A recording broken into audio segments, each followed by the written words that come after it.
on the phone. I knew whatever she was about to say would change my life forever. I never thought my life would fall apart because of a single phone call. But that's exactly what happened. My wife and I have been together for over 10 years. We have 2 kids, a boy and a girl. They're my whole world. She's a stay-at-home mom, and I work long hours to make sure they have everything they need. The house, the bills, the little vacations. We weren't rich, but we were comfortable. And I thought we were happy. Now don't get me wrong. Our marriage wasn't perfect. We had our ups and downs, like any couple. Arguments about small things. Who forgot to take the trash out? Why she spent too much time on her phone? Why I worked too much? But in my mind, none of it was enough to break us. I trusted her. I believed in her. Then, my phone rang. I glanced at the screen. It was my sister-in-law. That was strange. She and I weren't exactly close. We only really spoke during family gatherings, or when my wife put her on the phone. Still, I picked up. "Hey, what's up?" At first, she didn't say anything. Just silence. Then, I heard her take a shaky breath. Her voice came through, low and hesitant.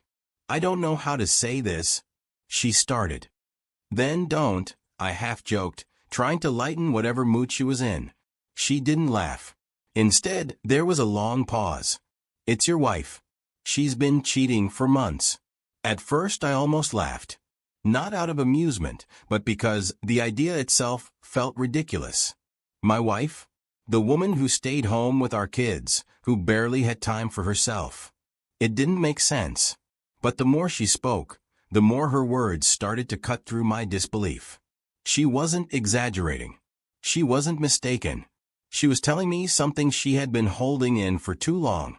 My mind started racing, dragging up memories I hadn't questioned before. The quick errands that somehow stretched into hours. The way she had started looking forward to social events when she used to hate going out. The shift in her mood, distant at home, barely present, but coming back from those outings, almost glowing. It was like puzzle pieces falling into place, forming a picture I didn't want to see. I had ignored all of it. But now hearing this, I realized how blind I had been. But still, I didn't want to believe it. I told myself there had to be some kind of mistake, that my sister-in-law was either misinformed or had some twisted reason for saying what she did. Why would she betray her own sister like this? What did she have to gain? The more I thought about it, the less sense it made. If this were some petty grudge or jealousy, why now? Why risk shattering our entire family over something that wasn't true? The weight of that realization sat heavy in my chest. She wouldn't have told me if she wasn't sure, but I couldn't just take her word for it. No matter how real her pain sounded, no matter how much her voice trembled, I needed to see it for myself. If I confronted my wife without proof, she'd deny it. I could already hear her voice, calm and collected, calling her sister a liar, spinning the situation back on me, making me look paranoid. I refused to give her that chance. If she was innocent, then I'd live with the shame of ever doubting her. But if she wasn't, I needed to be ready. The next weekend, I had time to go get a tracker. I opened her car door and slipped a small GPS tracker beneath the dashboard. I worked quickly. If she had nothing to hide, she would never know it was there. I would check it a few times, ease my paranoia, and move on. But if she was guilty, then at least I wouldn't be the fool in the dark any longer. The first few days after installing the tracker felt like an eternity. I checked it sparingly. Each time, her car was exactly where she said she would be: grocery stores, school pickups, the occasional coffee shop. For a brief moment, I almost felt foolish. Maybe I had let suspicion get the best of me. Maybe my sister-in-law was wrong. Maybe my wife really was just running errands, living her life while I played detective in the background. But then came Monday morning. I was at work, halfway through a report, when a nagging feeling told me to check the app. I pulled out my phone, opened the tracker, and froze. Her car wasn't at home. It wasn't at the grocery store. It wasn't at our kids' school. It was parked at a hotel across town. My stomach dropped. I stared at the screen, my pulse hammering in my ears. She had waited for me to leave. The moment I stepped out for work, she had driven straight there. No errands, no school drop-offs, no excuses. Just a direct route to a hotel. I clenched my jaw, willing myself to stay calm, but my hands were already dialing. My sister-in-law picked up after the first ring. I didn't ask if she was sure anymore. I knew. Instead, I told her where my wife was, and that I needed her to meet me there. If this was real, if everything she had told me was the truth, then she needed to see it with her own eyes too. When my sister-in-law and I arrived at the hotel, we sat in the lobby, both of us tense and silent. The place was quiet, apart from the occasional sound of footsteps or muffled conversations from the reception desk.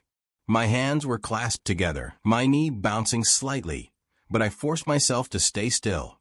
My sister-in-law sat beside me, arms crossed, her face unreadable.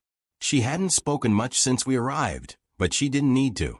The tension between us was enough. We were both here for the same reason.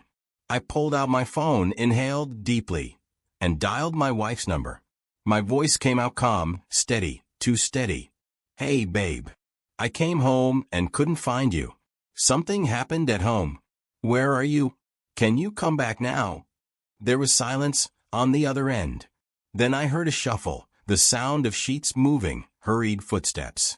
Her breath hitched slightly before she finally spoke. I'll be home soon." Her voice was rushed, nervous, not even bothering to ask what had happened. She just needed to leave, fast. I ended the call without another word and slid my phone back into my pocket. My sister-in-law let out a slow, shaky breath beside me. I could feel the tension in her body, the same burning anger that was simmering inside me. A few minutes passed. Then the elevator dinged. We both turned to look as the doors slid open, and there she was. My wife stepped out quickly, adjusting her dress, running her fingers through her hair, smoothing it down. She was in a hurry, probably still piecing together the excuse she was going to give me when she got home. Then she finally looked up. The second she saw me, she froze. Her entire body stiffened.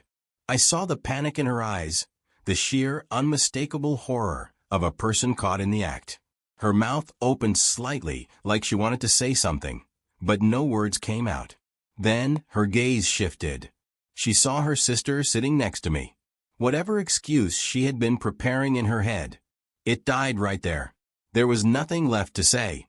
Her eyes darted between me and her sister, as if searching for a way out, some explanation that could undo this moment. But there was none. There was nowhere to hide. Beside me, my sister-in-law's whole body trembling with barely contained rage. Her voice was sharp. "Tell him who you're here with." And then, as if on cue, the elevator doors behind her slid open once more.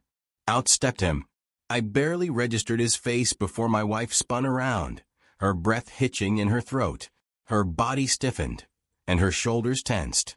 It was a reaction of pure panic, the kind that only comes when you realize the walls have closed in and there's no way out. I took a look at the man standing there. My wife's lover, but not just some random man. Her sister's fiancé. The weight of the betrayal hit me all over again, like a second, harder punch to the gut. The world around us seemed to blur. No one else existed at that moment, just the four of us, surrounded by the wreckage of lies. My wife turned back to me, her lips parted as she struggled for words. She knew she couldn't deny it, not with him standing right there. So instead, she did what cheaters always do. She tried to shift the blame. "You don't give me attention anymore," she blurted out. "I was lonely. I didn't mean for this to happen. It just..." Her words were painful to my ears. The audacity of it all. The woman I had dedicated my life to, the mother of my children, tried to justify the months of deception with me as the problem. But before I could even respond, my sister-in-law stepped forward, her voice shaking, not from sadness, but from pure, unfiltered rage. "You've been lying to both of us," she spat, eyes burning with fury. "Do you even know how long I suspected him? How long I have protected you. I told you to leave my man, but you refused. You told me it was nothing. You let me plan a whole future with him while you were sneaking around behind my back." Her voice cracked on that last sentence, and for the first time, I saw the hurt beneath the anger. She wasn't just furious, she was shattered. And she had every right to be. I turned back to my wife, who stood there with her mouth open, eyes flicking between the two of us, as if trying to gauge who was more likely to forgive her. She still didn't get it. As I stood there, looking at the woman I had built a life with, the mother of my children, all I felt was numbness. It was like standing in the aftermath of an explosion.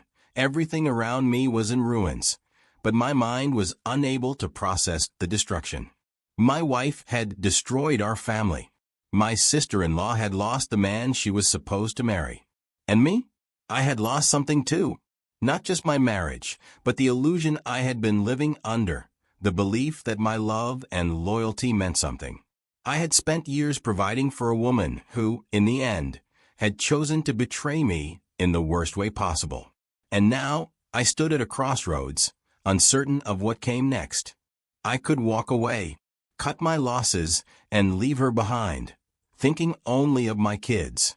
They didn't deserve to be caught in the middle of this mess, but staying for their sake, pretending things could ever go back to normal, felt impossible. I could expose her, let the world see her for what she really was. The devoted, stay-at-home wife and mother? A lie.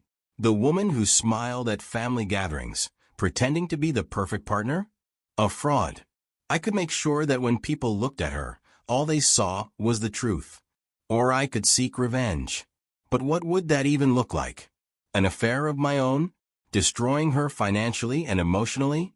Maybe I wanted her to feel the weight of this betrayal, to experience the pain she had so carelessly inflicted on me. But would that really change anything? Would it make me feel whole again? That's why I'm telling you this story. Because I don't know what the right answer is. What would you do if you were me? Some say forgiveness is for the strong. Others say betrayal should never be forgiven. I used to believe that love could overcome anything. Now, I'm not so sure. When trust is shattered, can it ever be rebuilt? But when children are involved, does the choice become different? I want to hear from you. What do you think I should do?